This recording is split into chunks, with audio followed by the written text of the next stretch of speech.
welcome back. Welcome to From the Heart. I'm your host, Bernita Jackson, and today I have four new friends and colleagues joining me. Today we are going to talk about the care in foster care. We're talking about our beloved community and the children in that community. We're also celebrating this month, the month of May, is National Foster Parent Month. We are celebrating those volunteers, those parents who are so loving and giving of their homes into inviting children into their homes, loving them, nurturing them. It is quite a sacrifice, and we celebrate them. So let me introduce you to my new friends. If you were to look, I'd like to introduce you to my new friend, Dee Dee Artis. She is the director of Douglas County Department of Family and Children Services. She hails from Akron, Ohio, and she is a graduate of the University of Akron. Sitting right next to her is Millicent Houston. She comes to us from Milwaukee, Wisconsin, and she is the permanency administrator for foster care and adoption at Douglas County Department and Family and Children Services. Sitting right next to me in this beautiful blue is my new friend. This is Judge Natalia Nurse. She is a graduate of the University of Georgia Law School. She is the associate judge in Douglas County for juvenile court. And certainly my new friend right here on the end is Katie Hilbert. She is the administrator of Children's Voice CASA Incorporated, a graduate of the University of Georgia. So we invite you in, ladies. Call your friends, call your relatives. We are about to have a conversation you don't want to miss. As we begin to talk about our children, our most precious among us, sometimes there are situations in our families that require help from the beloved village. And in this case, it would be foster care. So, Dee Dee, I'm going to ask you, tell us what we look like in Douglas County in terms of numbers, in terms of foster parents here in our region. Sure. Well, first of all, I want to thank you for giving us this opportunity to come here and have this discussion amongst each other. I do want to say that we currently have 220 children in foster care in Douglas County. There's a little over 8,000 children in foster care in the state of Georgia right now. As far as foster parents, we have 47 homes currently that are certified Douglas County DFACS homes. But I do want people to understand that when we mention 47 homes, some of those are kinship homes, which are relative homes. Some may just be designated for adoption homes, and then others would be for foster parents. Absolutely. So, speaking of all the different types of homes, many of our listeners or viewers this afternoon, Millicent, they want to understand how is it that I get involved with this department. We understand that your department is always looking for loving parents or loving folks in our community to assist with these children that have the need of needing someone to parent and care for them. Absolutely. We actually have pre-service training on Tuesdays where you have an opportunity to find out more information. We've actually gone online as well. And so I think that information may have been provided to you all Uh-huh. in terms of how to contact. But let me tell you a little bit about the types Sure. of families Absolutely. that we'll need. And I think maybe if you have a better understanding of who our population is, that may help as well. So about 40%, 39% of our young people that are in custody right now are 14 or older. And so, and they're coming sometimes with challenges, behavioral health needs, developmental disabilities. Some are behind in school already. And so for us, and only 26% of our population is between the ages of 0 and 5. And so we're looking for folks who are patient, Mm-hmm. who are willing to mentor and guide and support some of our older youth. Okay. But there's always the need for people who will love children of any age. So if I'm a single parent and let's say I have a child, can I still be a foster parent? Absolutely. Playmate. Absolutely. Yes. We love that.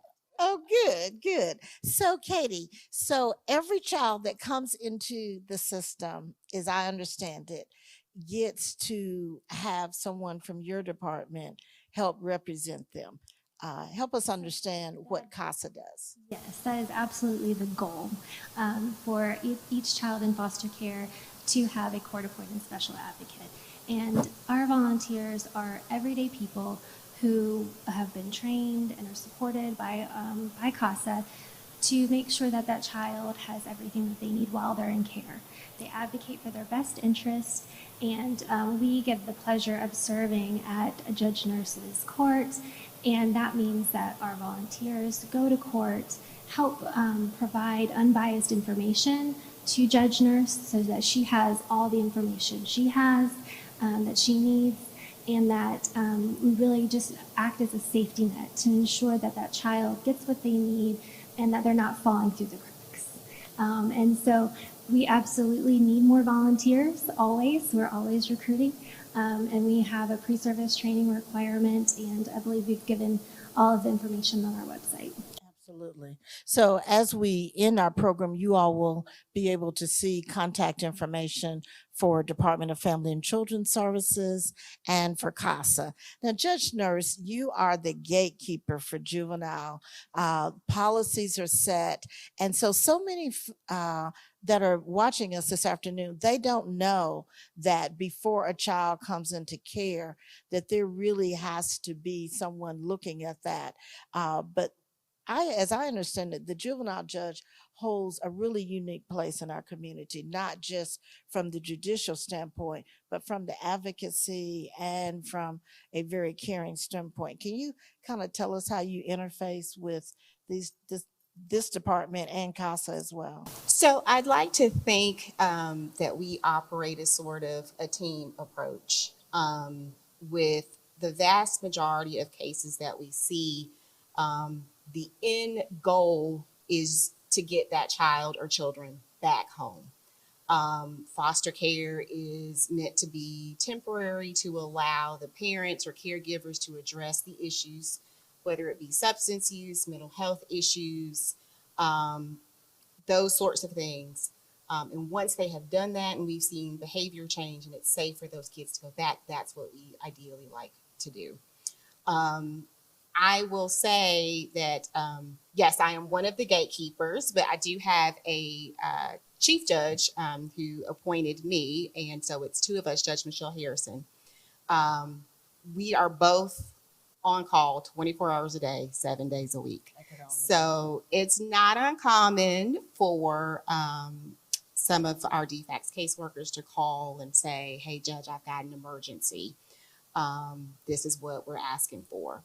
And they all know Judge Harrison and I well enough now to know, okay, these are the questions that I'm going to ask you. Have you tried to identify relatives or another adult who may have a commitment to this child? Have you reached out to dad's relatives?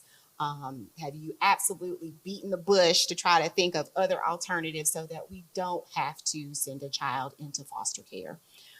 So they usually do a really good job of answering those questions for us. And when it's absolutely necessary, then it's absolutely necessary, and we will enter the order to remove that child to foster care. You and I, Bernita, were talking a little bit before the show about, there's a misconception that DFACS is just on the prowl and they're looking to come and take children. That could not be further from the truth.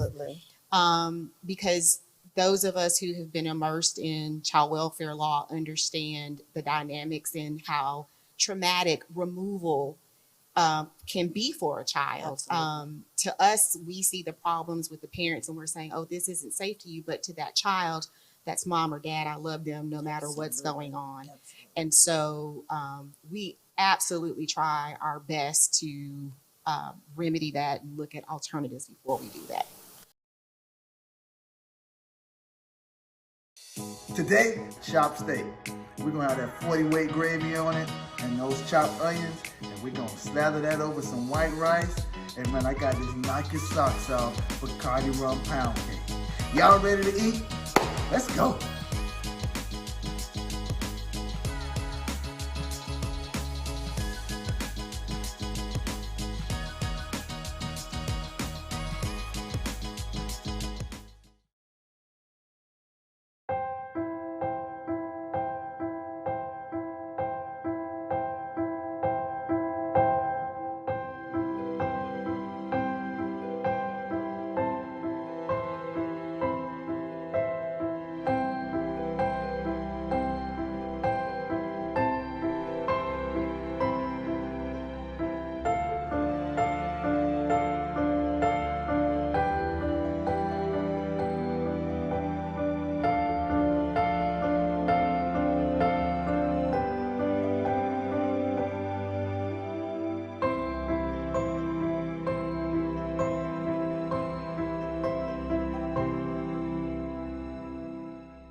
A lot of times the best students don't make the best financial decisions. We work with a lot of medical residents. Typically, if we don't catch them in residency and we catch them after they've been in physician for a couple of years, we find them that they've made a lot of bad financial decisions. On the flip side of that, we've seen that a lot of our entrepreneurs, they weren't necessarily the best students in school because they were more focused on trying to have a much broader knowledge base.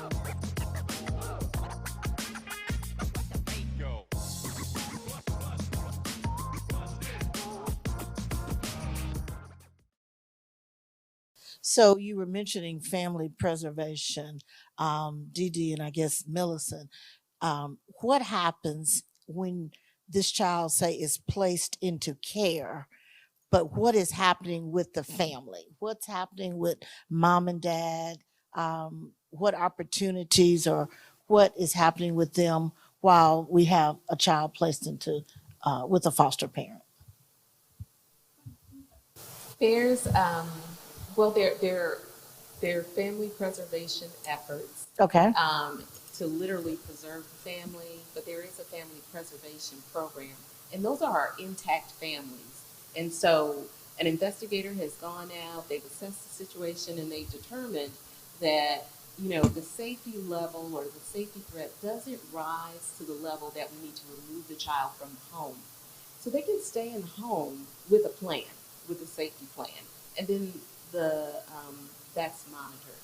However, when children are removed, that parent or parents receive a case plan, and so they have to regularly work through those issues that, and it's monitored every 6 months. We go back in court and we monitor their progress to see how they're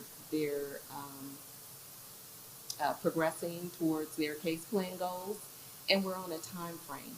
And so that's it's possible that we may even go into court more frequently, depending on what's going on with the case. We have up to 12 months to reunify family members, and if we don't see that progress, if people haven't substantially complied with the case plan and there's still safety threats for the child, then we may have to look at alternatives. Okay. So that brings us to another point. Years ago, children could enter the foster care system at 2, and at age 6, they were still in that system. So it sounds like that over the years, there has been some different policies and protocols that a child can only be within that system so long. So how do you balance that? Because we know, as we mentioned earlier, it's very traumatic to remove a child, but it is equally traumatic for a child to stay in limbo. So from the bench, Judge Nurse, what happens, you know, when do we hit the point that we have to move on to look at more permanency plan for a child? Well, I think as a court system, Douglas County Juvenile Court does a really good job of, as well as DFACS, in having a concurrent plan. So what that means is when a family comes in front of me, a child is removed, the goal is reunification, but we also have a concurrent plan or a backup plan, which is if reunification is not successful for some reason, what's going to be the plan for this child. Is it going to be permanent guardianship? Is it going to be termination and adoption? What are the things that we're looking at? So we start very early on at the outset of the case and looking at those types of issues. And I will say, we rely heavily on our CASA volunteers. As a matter of fact, I am swearing in a cohort tomorrow morning. But they are unique in the sense of, you know, we are very heavy with attorneys in juvenile court. So there's an attorney for mom, an attorney for dad, an attorney for child, an attorney for custodian. And so CASA is unique in the sense of, you know, we're all here bickering about the issues, and sometimes you lose sight and lose focus of what you need to kind of hone in on, and they're the ones going, hey, judge, you know, this is what we think will best serve this child, and this is what we think this child needs. Or mom and dad are not making progress on their case plan, but you know what, this child has a rapport with their school teacher, and school teacher is an option for permanency. You know, here's what we're proposing and recommending. So we do try to initiate and look early on, just in case mom and dad aren't successful. What are we going to do so that we can, if at all possible, eliminate a child lingering in foster care?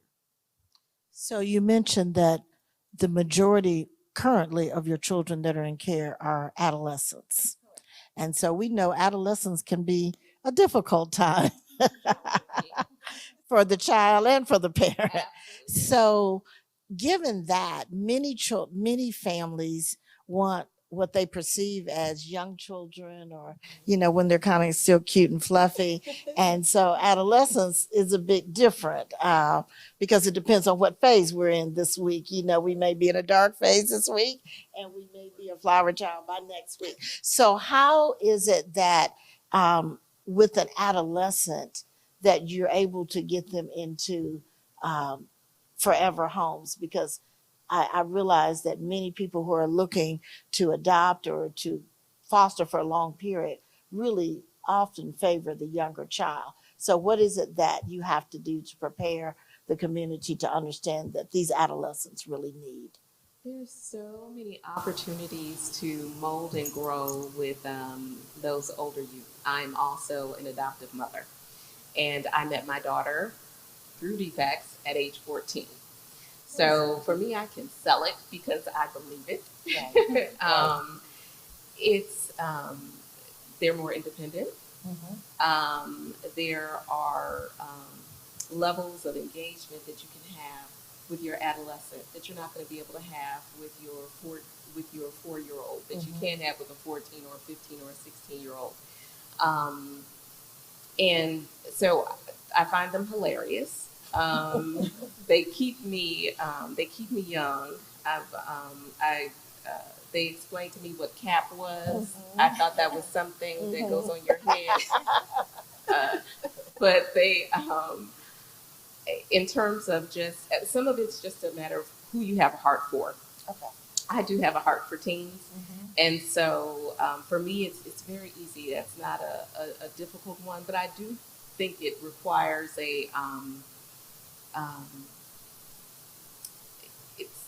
it's a preference. And actually, when we have our foster parents to go through pre-service training, we ask them about their preferences. Okay. Are you interested in adopting? Okay. What age group are you interested in? Because we do want it to be a good fit. So, Katie, when you're training CASA volunteers, and particularly we're looking, let's say, for the adolescents or for the medically fragile child, do those volunteers need to bring a special skill set with them? So we absolutely do have volunteers who have a medical background, and that, you know, we would put with a child that may have medical needs. But the volunteers don't have to come with any special background, right? That's just kind of a bonus that they do have that. And we will train volunteers. We provide 30 hours of classroom training, and it really prepares them to understand not only the juvenile court process, but the Department of Family and Children's Services and trauma, right? I think that's what we're all talking about. Absolutely. Is the trauma that our children experience. and how we can support them and how we can assist them and make them a whole child and a whole family and be a part of that beloved community that you spoke about. Absolutely. So no, volunteers don't have to have any special background. However, we always are looking for men to be a part of our volunteer pool, because as you can see, child welfare, like a lot of areas that are child-centered, are often female-dominated, right? All of the leaders here are female, and so we do have teen boys, who may only have a foster mother and a female caseworker and a female attorney and a female judge and a female CASA, and we might be missing an opportunity to support them in their needs. So we always want to place the right volunteer with the right child.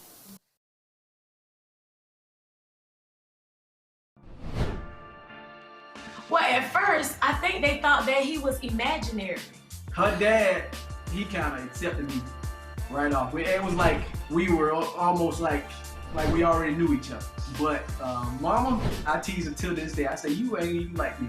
Once he won over my grandmother, I think my mama and Auntie Janice and everybody, now, they'll take Jake before they take me. Can't do no wrong. He can do no wrong.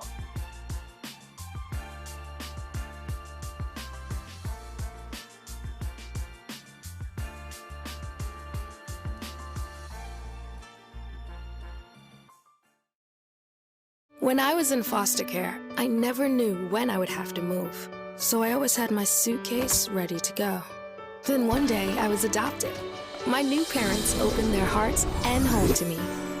My parents cook my favorite breakfast for me every morning. My parents take me on trips I never thought I would go on.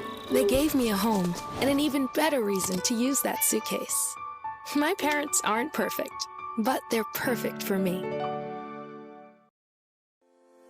Can we actually trust the information that we're receiving about COVID-19? And can we trust the vaccine itself as it relates to people of color?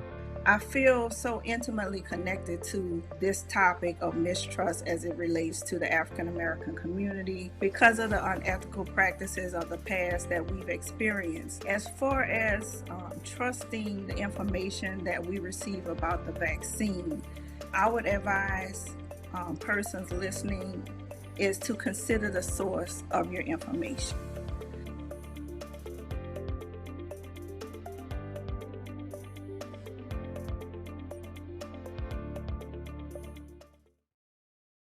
If I want to volunteer, and let's say I'm a male, how can I volunteer to assist a child that's in foster care?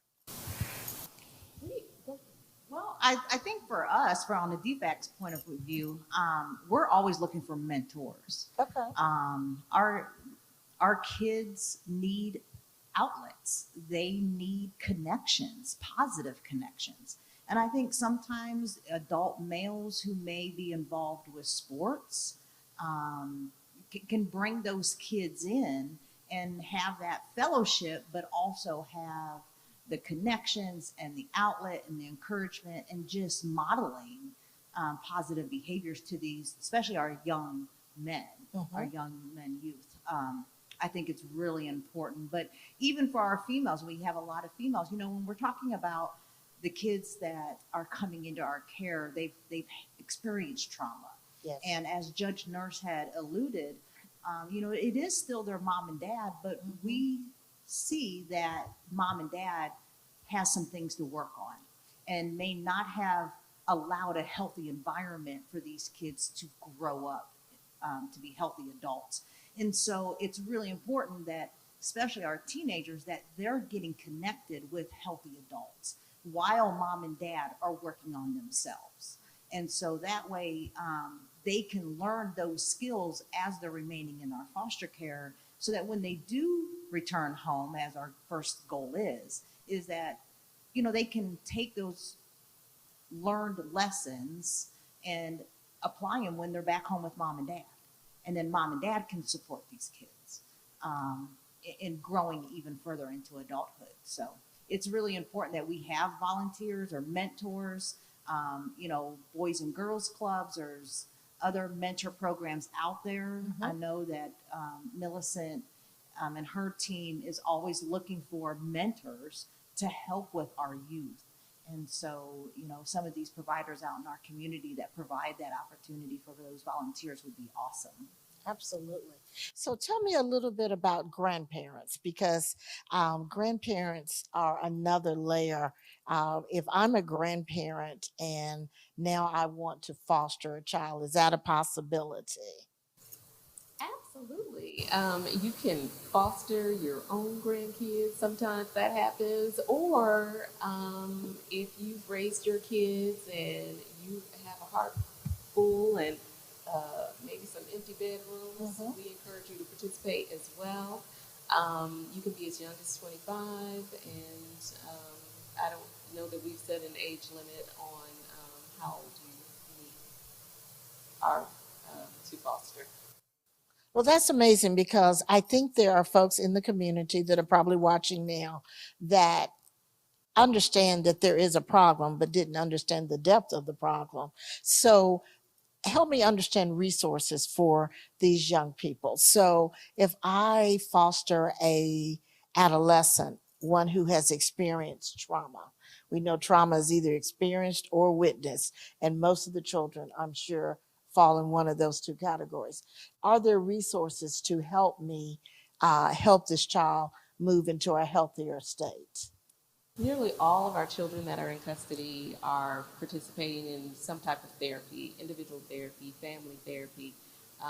Coming into custody is traumatic in and of itself. So just to address that out-of-home experience, we find it's necessary to link children to individual therapy, sometimes group therapy, and also just to expose them and give them some other opportunities for some normalcy.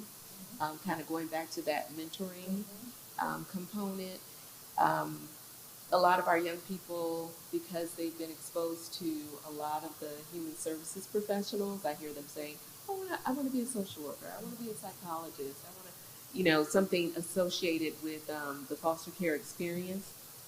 When we have individuals coming to us from different backgrounds to come alongside our young people, it opens their mind to maybe some other opportunities.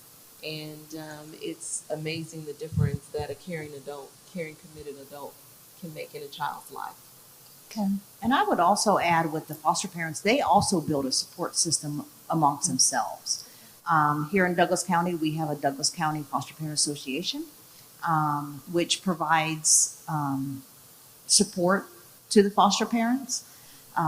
They also, within our region in the state of Georgia, we have a 24-hour conference line, phone line, that foster parents can call and actually speak to another foster parent within the region if they're having trouble dealing with a certain particular behavior of a child, or they have some questions about medication, or maybe want to find resources for the child in their home. They're just not sure where to look for them. So they can call this host line and state their question, and it'll be answered by a peer of theirs.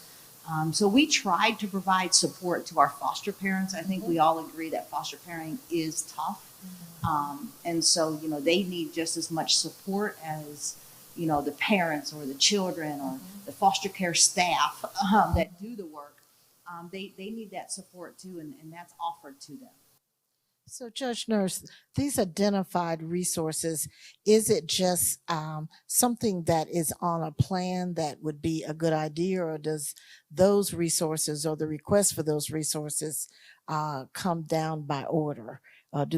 Is that something that comes back to your court and is reviewed and then placed as a matter of something that the court is going to monitor? So typically, when we come back for periodic reviews of a case, the guardians ad litem and CASA have filed reports giving the court an update of what's going on with the child.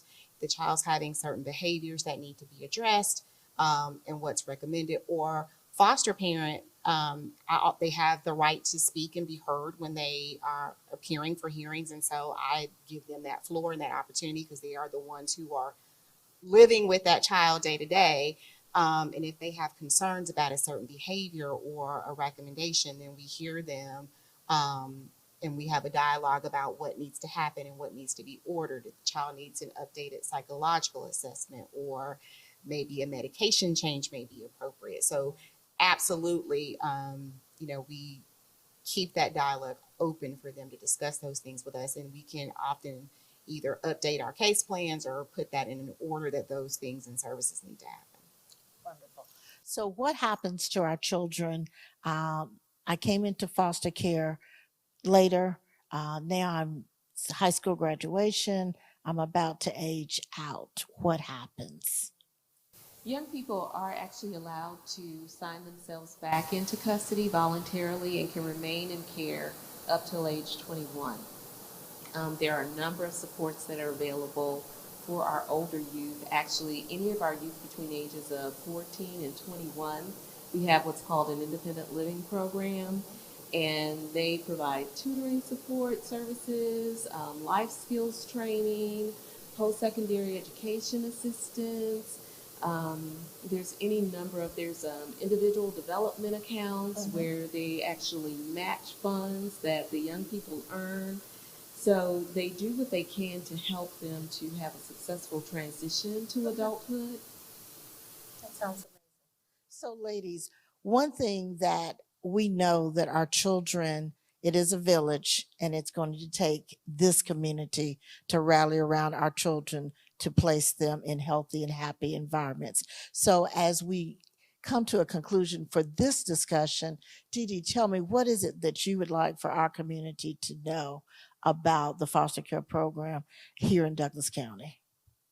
What I'd like to know is, first I want to just kind of give a shout out to Millicent and her team. I mean, we could not do this without her team.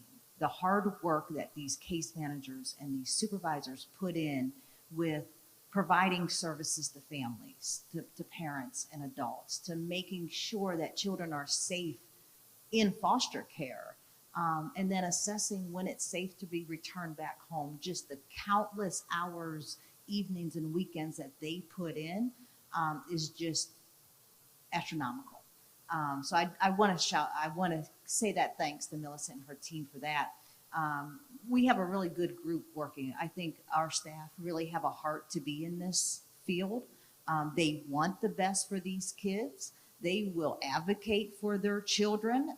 Many of the case managers, to them, it's their child. Right.